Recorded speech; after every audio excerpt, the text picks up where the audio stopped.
Hi, it's Big Jim O'Brien in the garage, out of the garage, taking a test drive, the 2018 Mazda 3 Grand Touring Edition. Zoom, zoom. I feel compelled to say that. Zoom, zoom when you're driving one of these. The Mazda 3 has been around since 2003.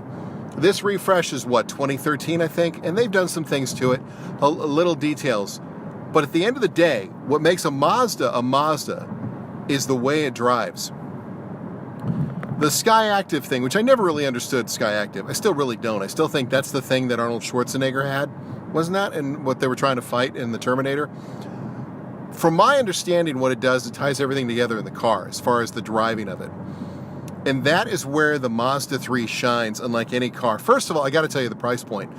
$26,000. This thing's loaded. You've got adaptive cruise control, their radar assist cruise control, lane assist departure, connectivity, everything you'd imagine. I mean, all your Bluetooth stuff. And it's a stick shift with one of the softest clutch combos I've ever seen, ever. I don't know what they do at Mazda, but when you're changing gears in this car, it is so gentle. It's so smooth. I'm in fourth gear doing about 45 miles an hour. And if I want to go up third, just like that. Now, you're saying to yourself, 26 grand, I bet you that car is a dog with fleas. Ha! No turbo. None of that turbo-like crap. Get the Grand Touring Edition if you're going to get a Mazda 3. Get that 2.5 liter, man. This thing, 185 brake horsepower. I think it's right around the same with foot-pounds of torque. But it's got plenty of giddy-up. It's never a problem driving this car. And something else you'll realize right away, it's so stable when you're driving this car. The stance to the Mazda 3, you'd be hard-pressed to find a car for $40,000 that drives as well as this car does. You feel you're connected to the car. Everything works. Look at the instrument cluster. It's a smartly put together car. I am not a fan of this knob down here by the stick shift. That's me. That's another point, by the way. I would definitely get the stick shift over the automatic.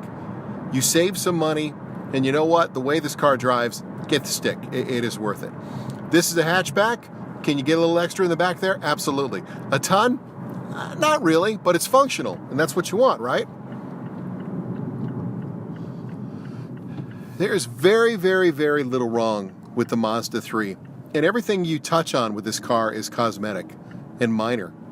It really is. I mean, okay, maybe the control knob down there is distracting, and you can't adjust the heads-up display, a little plastic thing that flips up. But other than that, this is a driver's car. It is a driver's car. You drive one of these and you get it. I have yet to have a bad experience driving a Mazda, and the 3 reminds me of that. And when you look at the one for 2018, look at the styling cues. Look at the front end on this car. It's a good-looking car. It's fun to drive. It rolls well. Nice balance to it. You want a little giddy up? There you go. I swear I was supposed to say some smart-ass comment to wrap up the review. Okay, here's my comment to wrap up the review. The 2018 Mazda 3 Grand Touring is a reminder of how great Mazda is when they build cars like this. It's a great platform. And it's not like just for a college kid or a young family starting out. Hell, anybody it would be a wise choice to buy one of these cars. I would highly encourage you to check it out. The Mazda 3, there you go. I just did like a tour guide thing at the end of it. You restate something when you point. This car is 185 horsepower. The Mazda 3. I'm Big Jim O'Brien. Follow me on Twitter at WCSX Jim. Hope you enjoy the review. Again, thanks again to Mazda for the vehicle for the week. Wonderful ride. I'm going to go cruise. Oh, wait. Zoom, zoom!